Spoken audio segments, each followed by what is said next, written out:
So let me come again to my features. Features के point पे थे हम और हमने सेट ऑफ सीखा, किसका किससे सेट ऑफ लेना है, ठीक है। ओके, 16 पॉइंट्स हमने कवर किए। तो आपकी लास्ट पॉइंट आई थिंक हमारा 40 मिनट्स क्लोज हो गया था ना, तो बस लास्ट में यही लिखा हुआ है कि जिस हिसाब से आप रिटर्न्स फाइल करते हो ना, तब पता चलता है कि आपने कितनी गवर्नमेंट को टैक्स भरनी है और फंड्स कितने ट्रांसफर करने हैं टैक्स पेयर को, ITR से पता लग जाता है। सो सिंपली वही लिखा हुआ है और कुछ नहीं है। तो हमारे फीचर्स हो गए हैं, टोटल 16 पॉइंट्स थे फीचर्स में और बहुत सिंपल बेसिक पॉइंट्स है, कुछ ज़्यादा टफ नहीं है। सिर्फ जो जो इम्पोर्टेंट पॉइंट्स थी वो आपने बहुत अच्छे से ध्यान देनी है। एनुअल टर्नओवर बहुत अच्छे से ध्यान देना है आपको, एग्रीगेट टर्नओवर जिसे कहते हैं 40 लाख और 20 लाख का, और सर्विसेज के लिए 20 लाख और 10 लाख। मतलब जो मैं 20 और 10 कह रही हूँ ना, वो नॉर्थ ईस्टर्न स्टेट्स के लिए बात कर रही हूँ। तो 40 will be normal, 20 for north eastern states, जैसे स्पेशल कैटेगरी कहा गया है। और सर्विसेज होंगे तो 20 लाख नॉर्मल के लिए, 10 होगा नॉर्थ ईस्टर्न स्टेट्स के लिए, ठीक है। और स्मॉल टैक्स पेयर्स के लिए कॉम्पोजिशन स्कीम बनाई गई है, जिससे उनका जो वर्कलोड है GST से रिलेटेड, जो भी कंप्लायंस वर्कलोड है वो कम हो जाए। तो उसके लिए उनकी लिमिट बनाई गई है 1.5 करोड़। जो 1.5 करोड़ के नीचे आते हैं ना, उन्हें ही कॉम्पोजिशन स्कीम मिल सकती है, ठीक है। तो ये थे हमारे वेरी इंपॉर्टेंट फीचर्स। उसके बाद है taxes which are not to be subsumed. अब है ना, एक काम करते हैं, हम डिसाइड कर लेते हैं कहाँ तक करेंगे, फिर हम ब्रेक लेंगे। तो पहले हम करेंगे taxes which are not subsumed. Dual GST क्या होता है, ओके। और उसके बाद हम ब्रेक लेंगे। तो 2 स्लाइड्स कर लेते हैं, फिर ब्रेक लेते हैं। टैक्सेस विच आर नॉट सबसम्ड, या फिर हम ऐसे भी कर सकते हैं, ये वाली रिकॉर्डिंग जब तक चल रही है तब तक ले लें, फिर ब्रेक लेते हैं 40 मिनट्स वाला, तो वापस वो प्रॉब्लम नहीं होगी ना डिस्कनेक्ट कनेक्ट करने की। ऐसे चलेगा सबको? अनम्यूट करके बोलिए। अब मेरे पास चैट बॉक्स दिख नहीं है क्योंकि मैंने स्क्रीन शेयर करी हुई है ना, और बिल्कुल जूम कर दिया मैंने स्क्रीन को। ऐसे चलेगा? 40 मिनट्स का कंटिन्यू ले लें, चलेगा ऐसे? फिर मैं आपको ब्रेक देती हूँ। फिर 11:40 को लेक्चर एंड अप कर दोगे? अच्छा, ऐसे करना पड़ेगा फिर, ठीक है। चलो ऐसे करते हैं, 11:40 अब ब्रेक मत दो, बट 11:40 को एंड अप कर देना। ऐसे सबको चलेगा क्या 11:40 45 तक? Yes ma'am. Yes ma'am. Yes ma'am. चलो बढ़िया, फिर ऐसे करते हैं, ठीक है ना। Taxes which are not subsume. Subsume का मतलब होता है इंक्लूसिव। बड़ी सिंपल मीनिंग है इसकी, कोई कंफ्यूजन नहीं है इसमें। GST में कौन सी ऐसी टैक्सेस हैं जो सबसम नहीं की गई हैं, मतलब अभी तक वो टैक्सेस लगती हुई आई हैं, GST भी लगती होगी पर ये भी लगती हुई आई हैं। बस इसका बेसिक मतलब इतना है। GST may not subsum the following taxes within its ambit। कौन सी टैक्सेस हैं? BCD। BCD का फुल फॉर्म होता है basic custom duty. These are the protected duties levied on the import of the goods in India। मैंने आपको पहले ही सिखाया था, समझाया था, आप लोगों ने आउट ऑफ मतलब थोड़ा क्वेश्चन पूछ लिया था, तो मैंने आपको बताया था कि क्यों अभी तक कस्टम ड्यूटी नहीं निकाला। उसका बेसिक पर्पस ये है कि कस्टम ड्यूटी इंपोर्ट पे अभी तक लगता है क्योंकि उन्होंने प्रोटेक्टेड ड्यूटीज रखी। प्रोटेक्टिव मतलब अगर मैंने ये ड्यूटीज हटा दी तो इम्पोर्ट सस्ता हो जाएगा, सस्ता हो जाएगा तो ज्यादा से ज्यादा इम्पोर्ट होगा, ज्यादा से ज्यादा फॉरेन करेंसी चली जाएगी, निकल जाएगी कंट्री से, तो ज्यादा इंपोर्ट भी नहीं होना चाहिए ना, वो बैलेंस ऑफ पेमेंट को डेफिसिट में डाल देगा, वो ना हो, इसीलिए प्रॉपर ड्यूटीज लगाई अभी तक गई हैं। समझ में आ रहा है? इंपोर्ट के ऊपर IGST भी लगता है अभी, तो ये मैंने पहले आपको पहले वाले स्लाइड्स में सिखाया है। इंपोर्ट के ऊपर GST लगेगा, यस लगेगा, क्योंकि डेस्टिनेशन इंडिया में है ना। अच्छा, कौन सा GST लगेगा मैम? CGST SGST नहीं, CGST और SGST में फिर से रिपीट कर रही हूँ, बड़े ध्यान से कहीं पे नोट कर लो। CGST और SGST इंट्रा स्टेट ट्रांजैक्शंस में डील करते हैं। इंट्रा मतलब with in the state. CGST और SGST ये दो टैक्सेस जो होती है ना, दो अलग अलग जब लिखते हैं ना हम लोग, इसका मतलब है ये बंदा इंट्रा स्टेट सप्लाई कर रहे हैं, तभी ये CGST और SGST लिख रहा है। अगर ये इंटर स्टेट कर रहा होता ना तो सिर्फ IGST लिख रहा होता बिल में, क्योंकि सिर्फ सेंट्रल गवर्नमेंट कलेक्ट करती है और स्टेट तक पहुंचाने का काम करती है, ठीक है ना। मैं फिर से रिपीट कर रही हूँ, प्लीज कहीं पे नोट डाउन करो, यहाँ पे बच्चे बहुत कंफ्यूज होते हैं, मैं भी बोलने में कभी कभी कंफ्यूज हो जाती हूँ, आपको पता है, मतलब क्योंकि इंट्रा इंटर बोलते बोलते ना हम कंफ्यूज हो जाते हैं। पर माइंड में क्लियर पिक्चर होना चाहिए। ध्यान से सुनो, सीजीएसटी और एसजीएसटी इंट्रा स्टेट सप्लाई पे होता है, इंट्रा, और आईजीएसटी सिर्फ एक होता है जो इंटर स्टेट सप्लाई होता है, inter, INTER, inter, between two states. ठीक है ना? तो कॉमन सेंस है, जब हम इंपोर्ट कर रहे हैं तो बाहर की कंट्री से इंपोर्ट कर रहे हैं। अब आप बोलोगे मैम बाहर की कंट्री से इंपोर्ट कर रहे हैं, बाहर के स्टेट से थोड़ी। हाँ, लेकिन है ना हेलो आईजीएसटी। मैम। हाँ जी। हेलो हाँ जी, ma'am, can you please repeat it again? फिर से रिपीट करती हूँ, सुनिए। सीजीएसटी और एसजीएसटी, सीजीएसटी और एसजीएसटी दोनों किस में डील करते हैं? इंट्रा स्टेट सप्लाईज में डील करते हैं। जब भी मैंने सीजीएसटी और एसजीएसटी लगाया तो आपको देख के ही समझ में आ जाना चाहिए ये तो इंट्रा स्टेट सप्लाई है। इंट्रा, INTRA, इंट्रा, इसका मतलब होता है विद इन द स्टेट। जब विद इन द स्टेट होगा ना तो सीजीएसटी और एसजीएसटी आते हैं। अच्छा, अगर इंटर स्टेट सप्लाई होगा तो इंटर मतलब INTER, between two different states, one state to different another state, Maharashtra to IGST. Gujarat, उस पे सिर्फ एक ही लिखेंगे, बिल में लिखा ही एक होगा IGST, उस पे CGST IGST ऐसे नहीं लिखा होता है। समझने वाली बात है ना, IGST मतलब कौन कलेक्ट कर रहा है? सेंट्रल गवर्नमेंट, तो अलग से थोड़ी लिखने की जरूरत है। सेंट्रल गवर्नमेंट का काम है, रिस्पॉन्सिबिलिटी बनती है कि वो time to time state government, respective state government को उसकी अपनी टैक्स को पहुंचाए। जिसने सप्लाई किया था उसको भी तो टैक्स पहुंचानी है ना सेंट्रल गवर्नमेंट को। आई बात समझ में? ठीक है, इतना सबको समझ आ रहा है कि नहीं? अभी फिर से रिपीट करने की नीड है तो बताइए, मैं फिर से yes repeat. Ma'am, thank you. हाँ जी, तो ना मैं ये बता रही थी कि कस्टम, अब सॉरी मैं इंपोर्ट वाली पॉइंट पे थी, तो मैं ये बता रही थी इंपोर्ट पे IGST लगता है। आप बोलोगे मैम IGST तो वन स्टेट से दूसरे स्टेट को अगर हम सप्लाई करते तब लगता है ना। हाँ, वन स्टेट से दूसरे स्टेट, लेकिन IGST एक्ट बनाया गया 2017 में। ध्यान से सुनो, उस एक्ट में ना एक स्पेसिफिक नोटिफिकेशन डाला गया। हमने अज्यूम करना है कि एक कंट्री से दूसरी कंट्री से अगर इंडिया में इंपोर्ट हुआ तो उसको अज्यूम करना है कि it is as good as one state to another state supply. Actually तो वो वन कंट्री से दूसरे कंट्री में सप्लाई हो रहे हैं, पर हमको अज्यूम क्या करना है? स्टेट एक से दूसरे स्टेट में इंटर है ना, तो इंटर मतलब ये दायरे से बाहर, स्टेट के दायरे से बाहर आप चले गए सप्लाई करने के लिए, तो चाहे वो कंट्री क्यों नहीं। तो अगर आपने इंपोर्ट किया है दूसरे स्टेट से या दूसरी कंट्री से तो IGST लगेगा। आई रिपीट, अगर आपने दूसरे स्टेट से और दूसरी कंट्री से इंपोर्ट किया है, इंपोर्ट एक्सपोर्ट नहीं बोल रही, इंपोर्ट, तो जाके आपके ऊपर बेसिक कस्टम ड्यूटी, मतलब इंपोर्ट किया है तो क्या क्या लगेगा? Basic custom duty and IGST। और अगर सिंपली दूसरे स्टेट से इंपोर्ट किया है, खरीदा है, तो आपके ऊपर क्या लगेगा? IGST लगेगा। ठीक है, तो बेसिक कस्टम ड्यूटी अभी तक लगती है, उसको जीएसटी के साथ मर्ज नहीं किया। सबसम्ड का मतलब होता है मर्ज करना, मर्ज नहीं किया। क्यों नहीं किया उसका मैंने रीजन आपको बताया। हाँ, एक्चुअली तो ये रीजन आपको पता होने चाहिए, बेसिक रीजन है ये, वो फिर भी मैंने आपको क्लियर कर दिया। नेक्स्ट है आपको एक्सपोर्ट ड्यूटी। कुछ कुछ एक्सपोर्ट ड्यूटीज अभी भी लग रही हैं। ठीक है, this duty is imposed at the time of export of certain goods which are not available in India in abundance. India में ज्यादा अबंडेंस में अवेलेबल, देखो इसका रीजन क्या है? पहले ही इंडिया में ये गुड्स अवेलेबल नहीं है, अबंडेंस में से इनफ अवेलेबल नहीं है, अबंडेंस मतलब ज्यादा अवेलेबल नहीं है, बट स्टिल मैं आपकी कंट्री को दे रही हूँ, एक्सपोर्ट कर रही हूँ मैं, तो मैं ज्यादा चार्ज करूंगी ना, क्योंकि मेरे पास वो रेयर है, कम है। कम कोई भी चीज होती है ना उसका प्राइस ज्यादा ही होता है। तो सर्टन गुड्स के ऊपर अभी तक एक्सपोर्ट ड्यूटी लग रही है। क्यों? क्योंकि पहले ही वो इंडिया के पास कम है, तो अगर हम सस्ते में बेचेंगे तो फिर तो हमारा नुकसान है ना। तो नहीं, हम उसके ऊपर अभी तक एक्सपोर्ट ड्यूटी लगा रहे हैं। जीएसटी भी, एक्सपोर्ट पे तो जीएसटी लगता ही नहीं है ना, क्योंकि वो डेस्टिनेशन बेस्ड है, तो डेस्टिनेशन हमारा इंडिया है ही नहीं, तो जीएसटी नहीं लगेगा इस पे।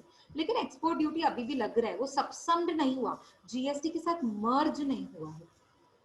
हम ये पढ़ रहे हैं कि जीएसटी के साथ कौन कौन से टैक्सेस मर्ज नहीं हुए, not to be subsumed. Road and passenger tax, आप टोल नाके पे देखो, टोल नाका बोल रही, हाँ मतलब जब आप मुंबई से पूना जा रहे हो तो रास्ते पे बीच में देखो टो वो आता है, टो जहाँ पे टो फी भरते हो आप, रोड एंड पैसेंजर टैक्स बोलते हैं उससे, भरते हैं आप 35 रुपीज 40 रुपीज, वो रास्ते को क्रॉस करते समय बीच में टोल नाका आता है, बस वही टोल नाके पे आप जो टो फी भरते हो ना, उसे कहते हैं रोड एंड पैसेंजर टैक्स। ठीक है, वो अभी भी भरते हैं, वो जीएसटी के साथ सब सम्ड नहीं हुआ, वो अभी भी भरते हैं। Toll tax, there are in nature of user fees and not in the nature of taxes. देखो टोल टैक्सेस जितनी भी होती है ना, property tax, stamp duty, electricity duty, ये टैक्सेस नहीं होती हैं, ये ड्यूटीज होती है, मतलब फीस होती है, फीस आपको भरनी पड़ती है। ये टोल टैक्स है ना, फीस होती है, ये टैक्स नहीं होती है।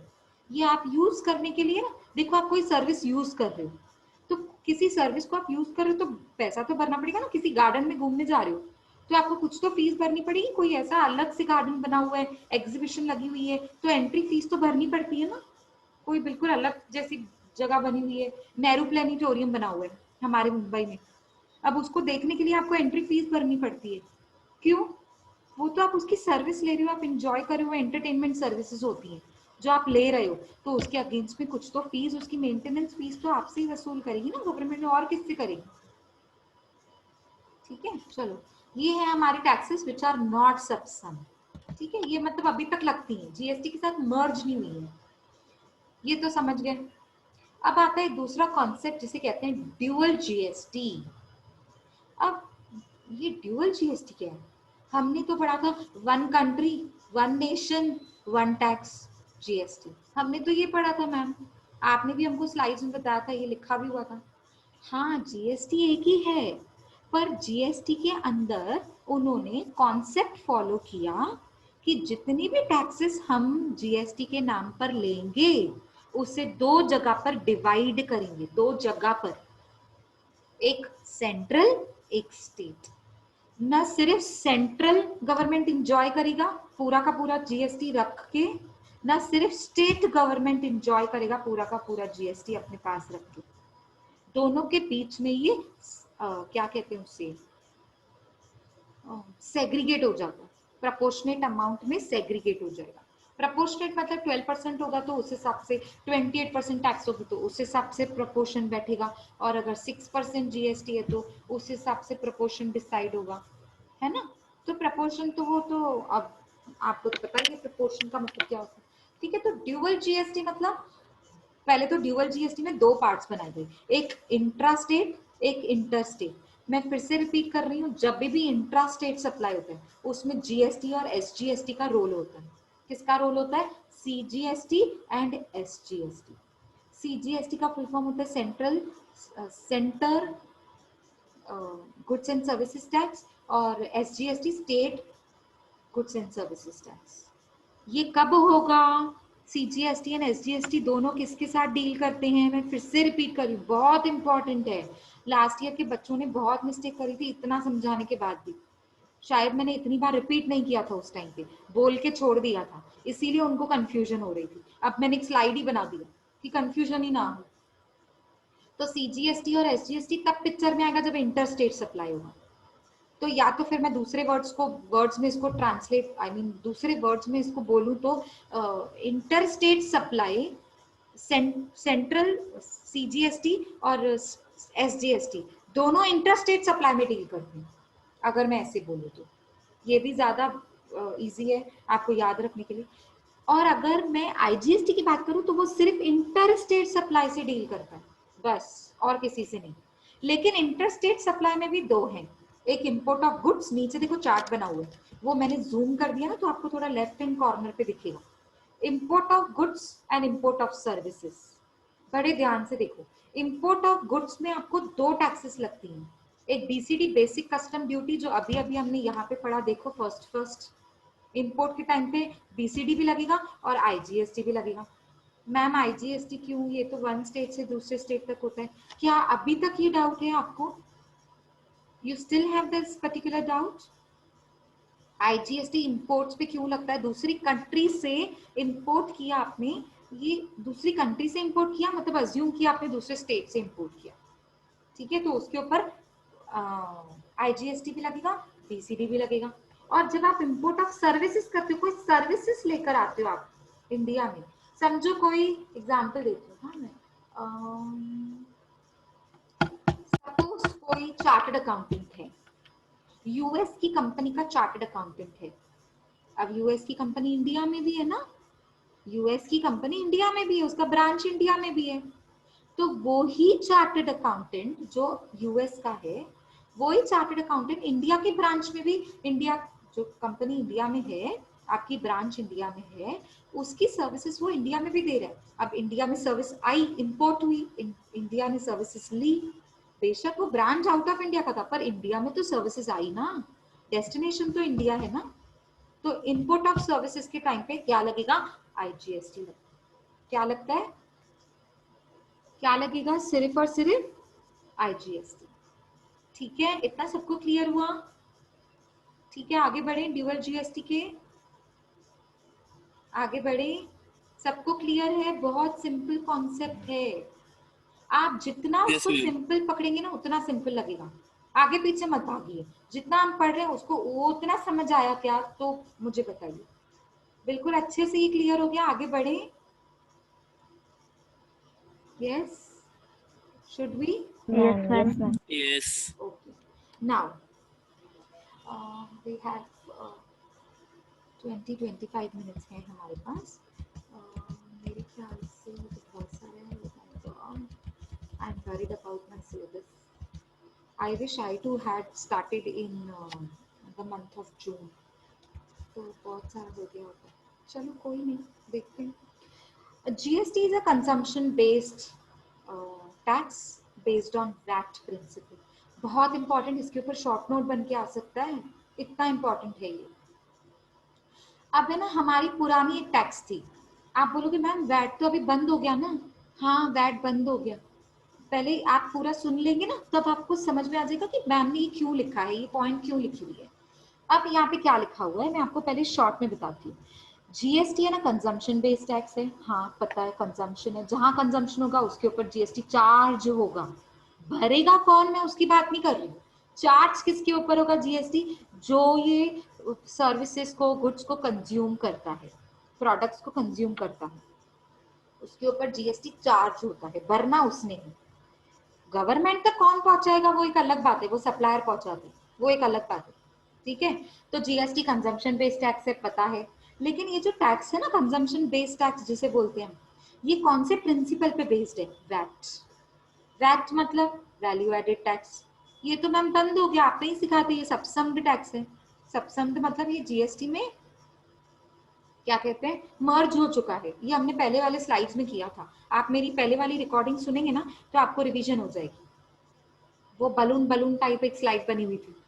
तो ये ना वैट ऑलरेडी क्या कहते हैं इसे, सबसम्ड हो चुका है, मतलब जीएसटी में मर्ज हो चुका है। तो फिर ये क्यों लिखा है, ये इसलिए लिखा है कि जो हमारा वैट का प्रिंसिपल्स थे ना, लॉस थे, रूल्स थे ना, ज्यादा से ज्यादा वैट के प्रिंसिपल्स को जीएसटी में लाया गया है। क्योंकि वैट में आईटीसी मिलता था, सर्विस टैक्स में आईटीसी नहीं मिलता था।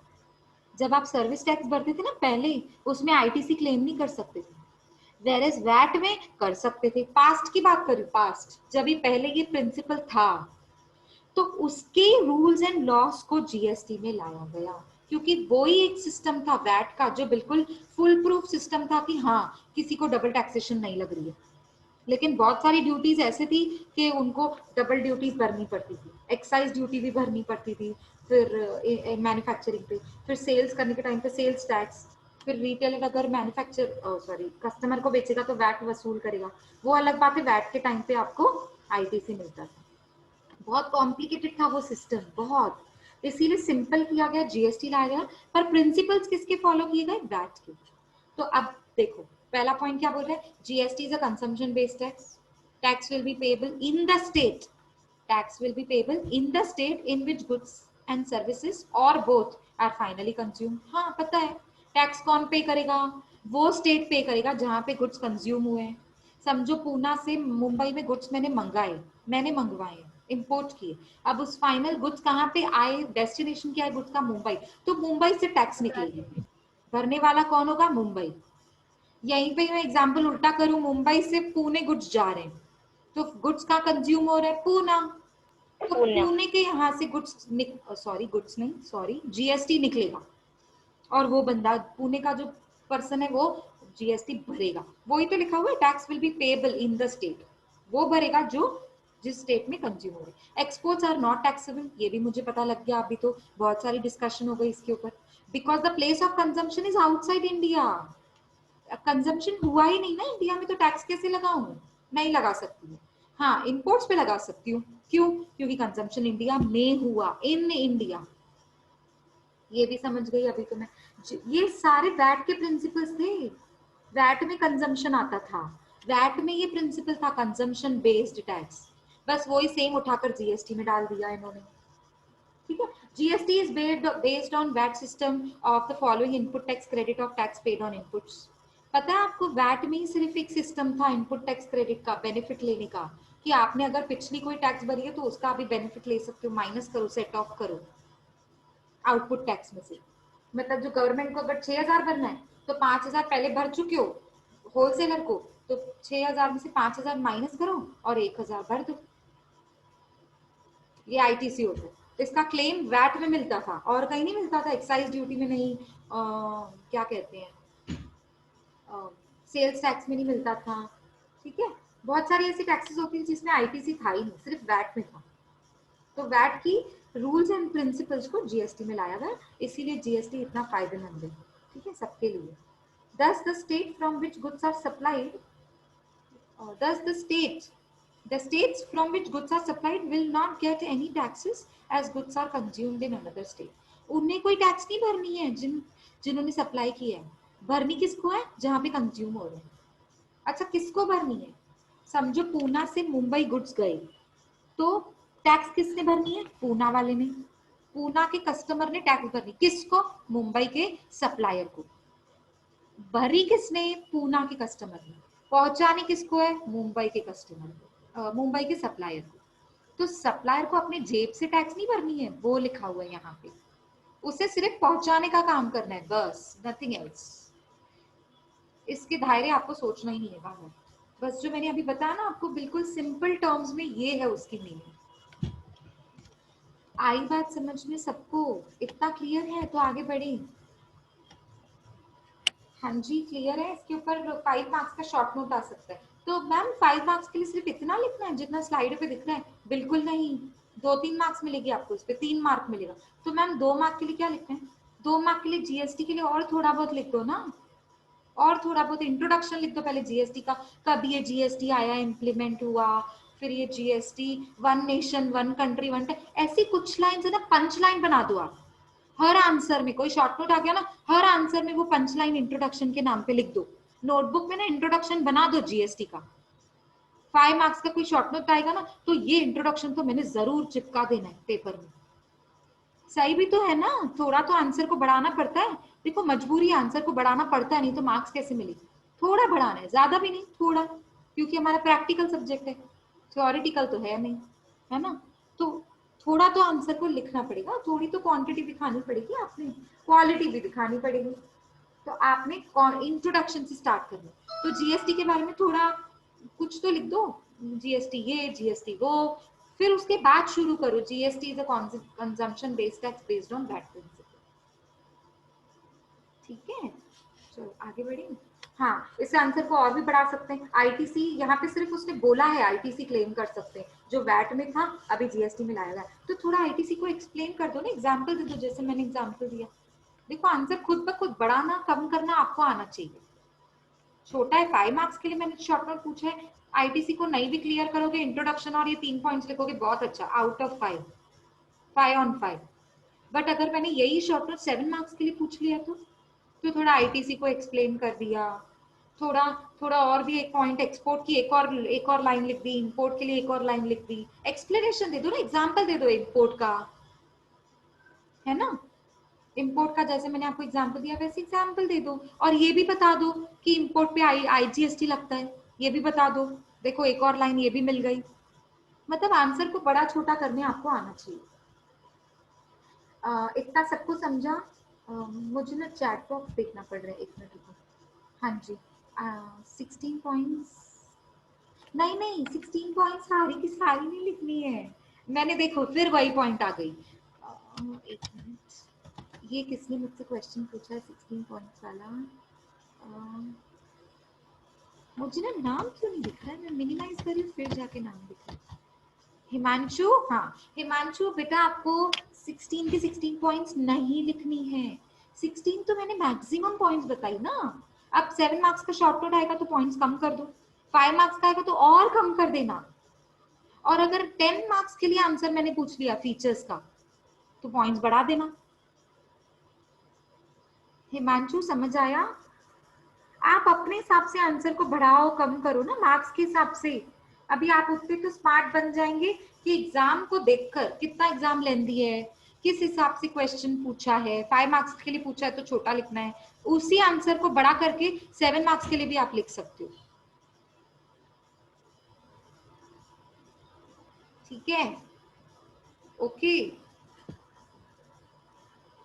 ओके। हाँ तो अभी आते हैं हम कास्केडिंग इफेक्ट। आपको मैंने पहले बोला था ना, मैं इसका एक एग्जांपल दिखा दूंगी। कास्केडिंग इफेक्ट, कास्केडिंग इफेक्ट क्या होता है? कोई कोई इसे कैस्केडिंग बोलते हैं, कोई कैस्केडिंग बोलते हैं, तो आप अपने हिसाब से उसको अच्छे से प्रोनाउंसिएशन में डाल सकते हैं, बट इसे कहते हैं कास्केडिंग इफेक्ट। अभी कास्केडिंग इफेक्ट होता क्या है? इस पे ना डबल टैक्सेशन नहीं लगती है। कैस्केडिंग इफेक्ट को रिमूव करता है जीएसटी। सबसे बड़ा एडवांटेज पता है जीएसटी का क्या है? ये डबल टैक्सेशन को रिमूव करता है। कैस्केडिंग का मतलब होता है हर एक स्टेज में अलग अलग टैक्स जो लगती थी ना, उसे रिमूव कर देता है। अब एग्जाम्पल, मैम एग्जाम्पल दीजिए। Old system and new system दिख रहा है आपको? दो पार्टीशन दिख रहे हैं स्क्रीन पे। देखते हैं पहले ओल्ड सिस्टम देखते हैं, जब जीएसटी नहीं था, जब जीएसटी हमारे इंडिया में बॉर्न नहीं हुआ था, ठीक है, तब मैन्युफैक्चरर ने अगर कार बेची, समझो manufacturer of a car, car बेची 2.5 लाख रुपए की कार है, उसने मैन्युफैक्चर की कार, मैन्युफैक्चर की 2.5 लाख रुपए की, बड़ी सस्ती कार है, पहले की बात चल रही है ना, पुराना जमाना है, ठीक है, ठीक है। तो मैन्युफैक्चरर ने कार प्रोड्यूस की 2.5 लाख रुपए की, उसने प्रॉफिट चार्ज किया, मैं बोला मैं 2.5 लाख की चीज 2.5 लाख में थोड़ी बेचूंगा, प्रॉफिट तो चार्ज करूंगा, कितना? 20%। उसने सोचा मेरे लिए 20% इनफ है। 2.5 लाख का 20% कितना होता है? 50,000 रुपए। टोटल कॉस्ट कितनी बन जाएगी? 3 लाख रुपए। मतलब बिल में आपको टोटल कॉस्ट कितना दिखेगा? 3 लाख। अब मैन्युफैक्चर, अब आपने तो मैन्युफैक्चरिंग करी हुई है तो एक्साइज ड्यूटी भी तो लगेगी। कितनी लगेगी? एग्जाम्पल 10%। हर एक प्रोडक्ट पे अलग अलग होती थी एक्साइज ड्यूटी। अब ये नहीं बताती बैठ सकती मैं कि 10% सब पे होता है कि 5% होता है कि 6, वो अलग अलग प्रोडक्ट पे अलग अलग होती थी। समझो एग्जाम्पल कार के लिए होती थी 10%। आपको ना क्लास फिर से ज्वाइन करना पड़ेगा, वेरी सॉरी, क्योंकि ना 40 मिनट्स क्लोज होने वाले हैं, 1 मिनट से कम दिखा रहे, तो 10 मिनट्स के लिए हम फिर से क्लास ज्वाइन करेंगे, ठीक है ना? अभी के लिए मैं कंटिन्यू करती हूँ। एक्साइज ड्यूटी 10% अगर लगेगी तो 3 लाख का 10% कितना होता है? 30,000। तो आपकी कॉस्ट और बढ़ जाएगी, कितनी? 3,30,000, क्योंकि एक्साइज ड्यूटी ऐड हो गई ना इसमें, तो कॉस्ट बढ़ गया, खर्चा बढ़ गया, 3,30,000 हो गया। अब जब मैं सेल्स करूंगी तो वैट लगाऊंगी, वैट एक अलग टैक्स होती थी जो सेल्स टैक्स होती थी, उसे 10% बोलेंगे अगर, तो 3,30,000 पे 33,000 अगर ऐड किया तो टोटल कस्टमर को मैंने कार कितने में बेचनी है? 3,63,000। एक टैक्स ऐड की एक्साइज ड्यूटी, दूसरी टैक्स ऐड की वैट, टोटल कस्टमर को जो कोट करूंगी ना मैं प्राइस, वो होगी 3,63,000। ओल्ड